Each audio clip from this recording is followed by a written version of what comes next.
안녕하세요. 장독화 팀장입니다. 오늘은 미래에셋증권 연금저축 계좌 안에 펀드에 대해서 설명드리겠습니다. 여기 보시면 이제 나스닥 종합지수 있는데요. 주로 이제 우리가들이 가입하는 펀드, 주식형 펀드가 나스닥 지수하고 비슷하게 움직인다고 보시면 되고요. 펀드를 사실 때마다 시기마다 여기는 2000년도 11월이고 2022년 5월이고 23년이고 25년이면 내가 매달 자동 매수를 하시던 가끔씩 추가 매수를 하시던 매수하는 시점마다 가격이 있어요. 펀드도 펀드 가격이 있어서 그 가격에 맞게 사는 거예요. 근데 어떤 분이 이제 삼성한국형은 수익이 좋은데 나중에 매수했던 AB 미국크로스나 SF크로스는 수익이 안 좋다라고 하신 분도 계신데 이건 매수했던 시기와 금액과 이게 다 다르기 때문에 그래요. 그래서 삼성한국형은 제가 이제 19년도부터 고객들한테 미래에셋증권으로 연금저축을 옮기라고 많이 권유했다 보니까 19년도라든지 20년도 요때 많이들 삼성한국형 TDF 2045에다 많이들 매수하셨었고요. 그리고 요때쯤에 좀 더 미국 증시를 생각한다면 미국 주식형 펀드인 AB 미국크로스나 SF크로스를 가입하라고 권유를 했었어요.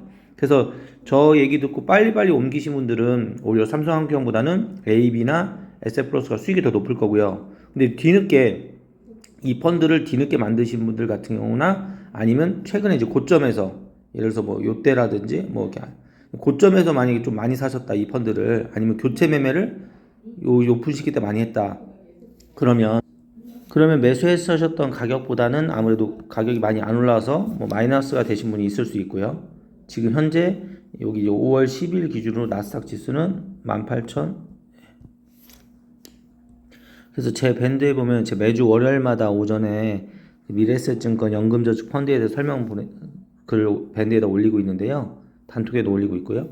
여기도 보시면 정의 분할 투자법이라고 해서 똑같이 매달 100만 원씩을 매달 매수한다고 했을 때 이 주가에 따라서 구입하는 숫자가 개수가 다르잖아요. 예. 그것처럼 펀드는 이제 개수를 좌수라고 하거든요.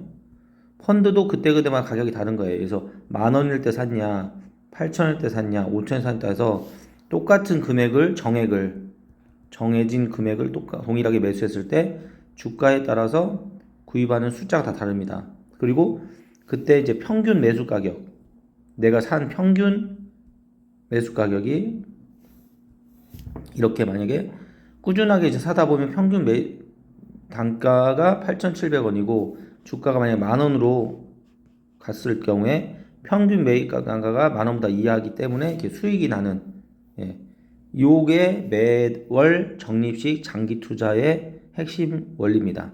그래서 오랜 시간 동안에 우상향을 하는, 물론 올랐다 내렸다 변동이 있지만 우상향하는 미국 증시의 펀드나 ETF로 꾸준하게 모으자. 그게 이제 핵심이었고요. 그래서 매주 월요일마다 미래에셋증권에서 펀드 잔고라고 안내가 오잖아요. 왔을 때 이건 이제 예를 들어서 4월 28일이고요.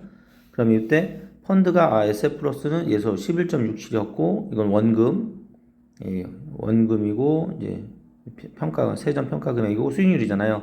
그러면 이 펀드보다는 이게 수익이 떨어졌나 하고 이건 16인데 이건 11이네 이렇게 비교가 아니라 그 전주던 아니면 한 달 전이던 그때 이제 비교하는 거죠. 여기 이렇게 5월 12일하고 그 다음에 아니면 뭐 4월 28일 뭐 이런 식으로. 그래서 펀드가 어떻게 변동되고 있는지, 이 펀드가 지금 상승을 하고 있는지 하락하고 있는지 요거를 이렇게 미래에셋증권에 오는 걸로 비교를 하셔도 되고요. 근데 이게 이제 쉽지 않다 보니까 제가 매주 밴드나 단톡에다가 올려드리는 거 있잖아요. 펀드별 여기 표 있잖아요. 이걸 보시면 최근에 3개월 동안에는 마이너스 2.92였고 그리고 최근에 일주일 동안에는 수익이 어땠는지, 1개월 동안 어땠는지, 1년은 어땠는지 이렇게 기간별로 다 수익률이 다 있어요. 그리고 여기 보시면 여기 보라색 선은 여기 보시면 코스피 200 지수고요. 보라색 선. 코스피 200보다도 지금 요 펀드의 수익률이 더 위에서 이제 있잖아요. 그럼 코스피 200보다는 수익은 더 좋은 거예요, 이 펀드가요. 그리고 전체적으로 요게는 뭐냐면 1개월이잖아요. 여기 수익률이 1개월 동안에는 상승 추세다. 5월 초까지. 여기 날짜가 있으니까 이때부터 이때. 최근 지금부터 과거 1개월 요 사이 때는 상승하는 추세고, 그리고 3개월 동안의 수익은 그 전에 이렇게 보시면 그래프 보시면 상승 이렇게 하락을 하다가 좀 많이 하락하다가 최근에 올라가는 이런 차트가 이렇게 보여지니까 3개월 동안에는 마이너스이지만 최근 1개월 동안에는 플러스로 돌아선 거고요.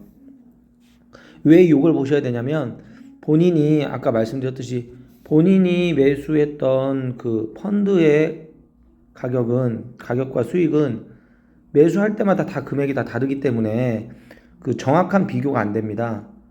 그렇기 때문에 아까 미래에셋증권에서 일주일에 한 번씩 카톡 오는 걸 보시면 그냥 펀드별로 이 펀드가 더 높네, 수익이 이게 낮네, 이렇게 하시는데 그거는 정확하지가 않아요. 매수했던 시기가 다 다르기 때문에요. 금액도 다르고요. 그래서 정확한 거는 요 펀드별 수익률 비교표 요걸 보셔야 돼요. 그게 더 정확합니다. 그리고 보시면 삼성한국형 TDF 2045는 앞에 삼성한국형이 써 있어도 국내 삼성에 투자하는 펀드가 아니고 미국 주식 혼합형, 주식 혼합형 펀드입니다. 그리고 시간이 가면 갈수록 TDF라서 채권 비중이 점점점 커지는, 주식보다는 채권 비중이 시간이 가면 갈수록 커지는, 자동으로 점점 증가되는 그런 구조의 펀드입니다. 2045년 뭐냐면 2045년에 퇴직을 하는 거라고 그렇게 가정하고 이 펀드가 움직이는 거예요. 그래서 2025년이면 점점 퇴직과 가까우면 가까울수록 채권 비중이 저쪽으로 커지는 거예요. 2055는 뭐냐면 2055년에 퇴직한다라고 설정해놓고 하는 거예요. 그렇기 때문에 이거는 2055가 2045보다는 주식의 편입 비중이 더 높죠. 퇴직 시점과 아직 더 10년이 더 남았으니까요. 삼성한국형을 보시면 최근 3개월은 마이너스 2.92%였고 최근 1개월 동안의 수익은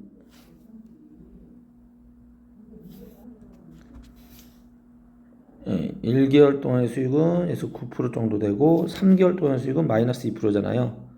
플러스고. 그런데 여기 ABB국에서 보시면 최근에 3개월은 마이너스 9죠. 왜냐면 최근에 3개월 동안에는 미국 증시가 하락이었으니까 미국 주식형 펀드이기 때문에 이게 더 손실률 하락은 더 크죠. 근데 최근에 또 1개월의 수익 보면 플러스 12% 정도고, 그러니까 상승기일 때는 주식 혼합형 펀드보다는 주식형 펀드가 수익률 더 좋을 수밖에 없고요. 근데 이게 이제 하락을 어느 정도 끝났고 상승으로 전환이 됐다라고 판단이 된다면 그러면 이제 미국 주식형 펀드 쪽으로 비중을 더 늘리는 게 맞는 거죠. 에셋플러스도 비슷하고요. 다 여기 미국에 투자가 다 되기 때문에 또 3개월 동안 마이너스 9였는데 요 마이너스 9냐가 중요한 게 아니라 이게 추세가 변동이 하락으로 하다가 다시 행보하다가 다시 상승이냐 아니냐 이런 걸 더 중요시 봐셔야 된다는 거예요.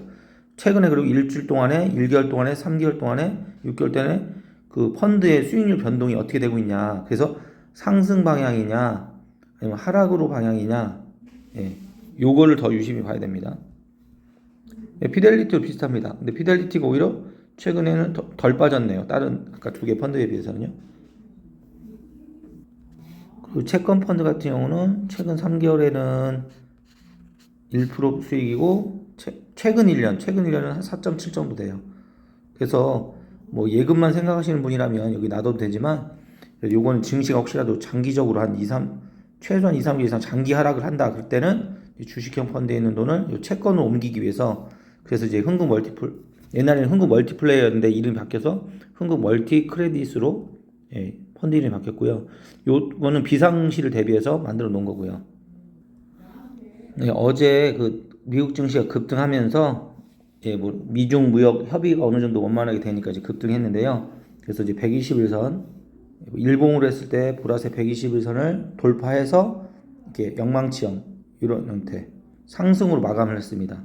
그러니까 저점을 찍고 주가 올라서 어제 마감도 상승으로 마감을 했기 때문에 영망치형은, 그러다 보니까 이런 캔들이 나오면 다음 날도 상승할 확률이 높은 거고요.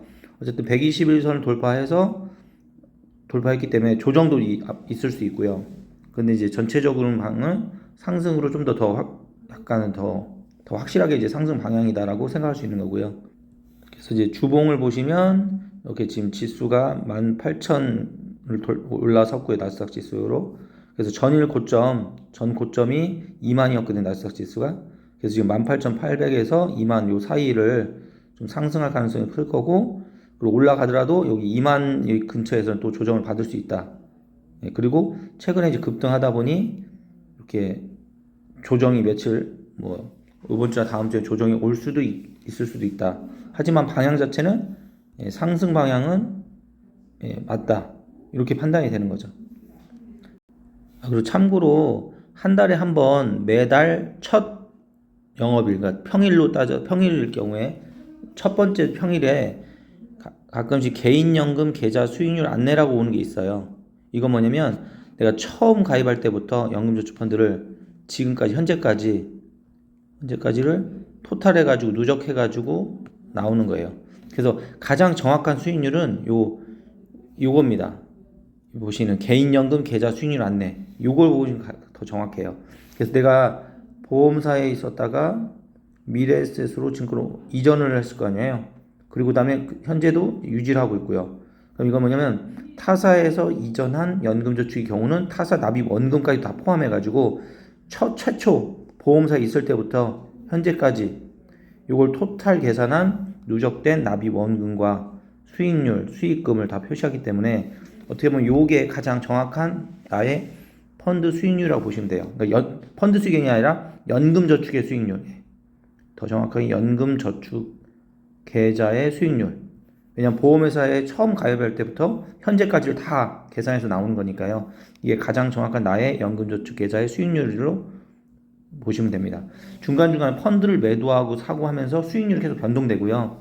그래서 그거는 이제 그쪽에 이제 초점하실 게 아니라 어쨌든 매년 세액공제를 받으시면서 내 노후자금 연금액을 점점 증가시키신다.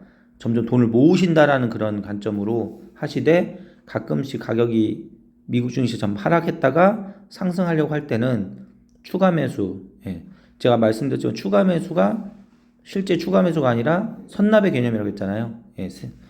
왜냐면 납입 한도를 다 채우고 나면 더 이상 이제 자동 매수가 안 되니까 안 되고 다시 돈을 돌려받기 때문에 그래서 그런 부분에 또 영상도 보시고 또 새로운 것도 알아내시고 또 문의사항 있으면 저한테 연락 주시기 바랍니다.